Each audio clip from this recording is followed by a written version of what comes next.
Well, this is a little bit of a different start to the day. We're in Myrtle Beach, South Carolina. I don't have a trailer behind me, but I do have that. So if you know anything, you might know what that means.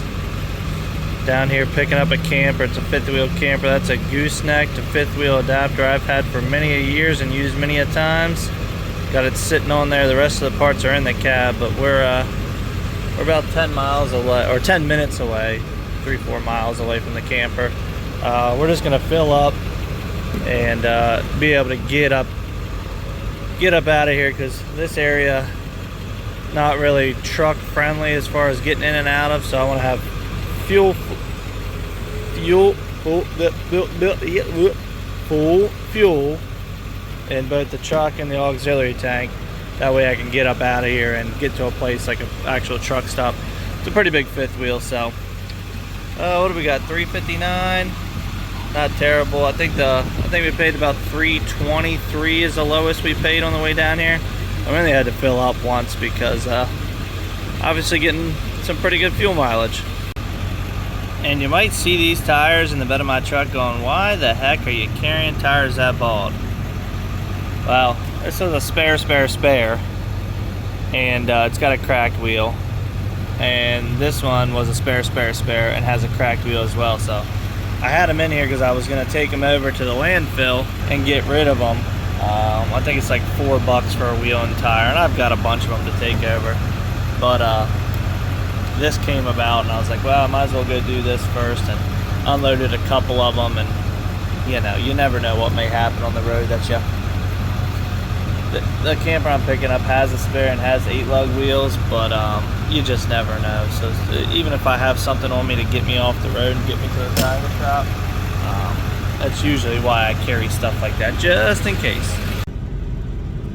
Oh, there's our place. This place is a massive campground. I wish I would have had my camera out. I think I showed it the last time I was here, so I brought this camper down. They have these little, like, I don't know what brand they are, maybe like the cab over-ish, like Nissan or Isuzu, like medium duty trucks that have like they have hitches on them that raise and lower, so they can just like back under a camper, raise it up so they don't have to mess with the jacks to move it around. They've got like full air compressors and everything on them. One just passed me coming out. Because they have storage lots where they take, you know, these people like will pull their camper out to storage, pay for storage, and then either like wait till they come back down to have it moved into a spot or take it home. So I'm pretty sure I've got to go into this office like I did the last time and tell them that I'm here to pick up, and I don't know if they'll send me to the storage and someone will be there, or someone will escort me over there to the camper itself. I'm pretty sure this is where we were the last time. So I remember this little produce stand. So that's where they store all these campers. I didn't realize, looked at the map in there, they have 8,157 some spots or something like that. That's all on the map on there. 8,000 spots. Some are permanent sites, some are annual sites, some are just weekly, daily rentals, and then they have all these campers. And I'm sure they don't move them for free. I'm sure they don't move them back and forth, and obviously they don't store them for free. So this place has got to be making a freaking killing. And it's never a good sign when they're like, yeah, you know, when you pull into the north lot, security said just be patient. That's never a good sign. When they have to warn you to be patient, it's like, I might be here a while, but we'll see. I just need to be let in and showed where it's at, and everything else from there is I cannot do. I don't know if you can see the guys back there moving that big camper with a forklift. So I brought everything I need. I brought a jump box. They've got this little hut over here that has air if the tires need air. I do have my Milwaukee compressor, but if I don't have to use it, and I can just pull up to that. It's a little easier that way. Got everything from my adapter. I got some extra fuses and things, because I'm pretty sure the last time I dropped this off, the jacks did not work. It blew the fuse going down the road. So I was able to replace that with fuses I have in the truck. So just kind of try to be prepared. Because if I had to like leave this place and then come back in, I'm gonna be sitting here waiting again. So I'm just trying to speed up the process of getting in and out of here as quickly as possible, because about 8 hours back to the house, so I'll be home tonight. I don't know if I'm gonna take it up to his house tonight, because if I remember correctly, it's a little bit of a tight spot getting in there, and he's probably not gonna want to do that in the dark. So maybe we'll just wait, and I'll go up early tomorrow morning. I want to say it's probably an hour or so from my house. So my house is on the way. So if I have to just pull into the house and stay there tonight and then leave out in the morning. And then I don't know what I'm doing the rest of the week. I can tell you I'm getting a little frustrated with a lot of things as far as business, and I'm always kind of transparent. It's like, if you give some people, an inch, they take a mile. Something like that the saying. I feel like I'm just like, because I'm so willing to do stuff and so, just eager and willing to make money and help people out and try to make long-term relationships, I end up getting taken advantage of. And that's one thing, people that run the load board and run, brokered freight all the time, they're hardly ever dealing with the same people twice. So they don't have to worry about that. I'm not a taxi, I'm not a tow truck, I'm not a Uber, I'm like, I'm a hotshot. I'm just out here trying to move freight, move campers, move boats, whatever it may be, and I'm just trying to make money doing it, and spend as much time at home as possible. And some people will take advantage of that, because at the end of the day, they're trying to line their pocket, and they want to pretty much, I don't know how to put it, combine enough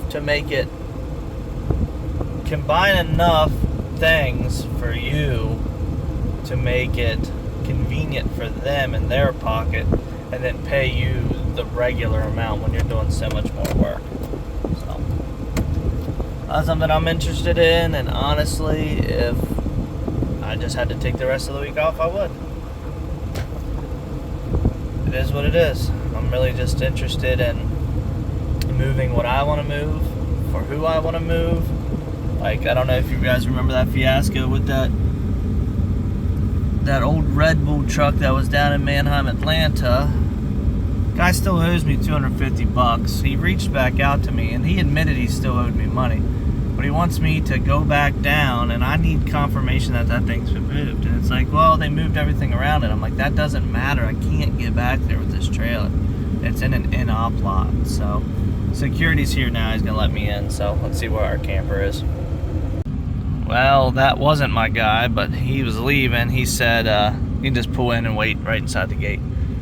One thing I did notice here is that they store them by the manufacturer or the model. So they have those, they have these here, they have Coleman's here. I guess maybe the bigger fifth wheels they put right here at the gate, or maybe they pull these up because they're getting ready to leave. And then they kind of have everything separate. Oh, I'm like, you guys like that view? We kind of, separate everything by make, model. So I don't really remember what ours is, but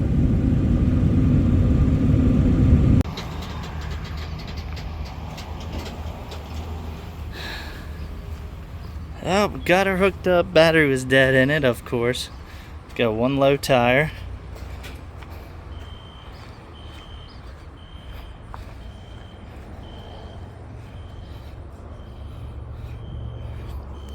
Got lights. Everything's in.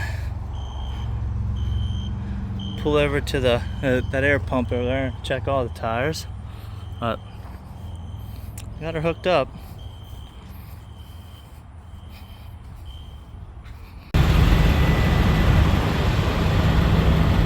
Well, so far so good. 200 miles left.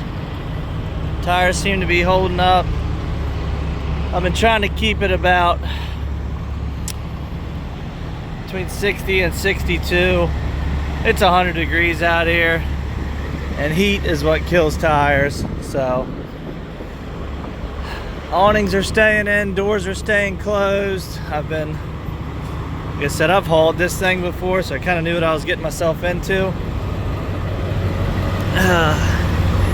Making sure everything's still locked. Another 200 miles, stop at the house and run this up to him in the morning. Well, I couldn't remember the last time how we got this thing in and out of here. So thankfully, it's the best case scenario. I can pull in and then go around, turn around down behind his house in a field, and then come back up so I don't have to back it all the way down around that corner. But we made it. Let's get paid and get home. And just like that, we have ourselves another successful delivery. I think they're selling that too, which may be something I'm interested in. We may end up getting a place up at the up in Western Maryland where we rode those ATVs side by sides. If you haven't seen it, check out my personal channel. I'll put like a 20-minute video of us riding up there. But the community our friends live in, they have lots and stuff, for sale. So maybe something we're interested in to have a little family getaway.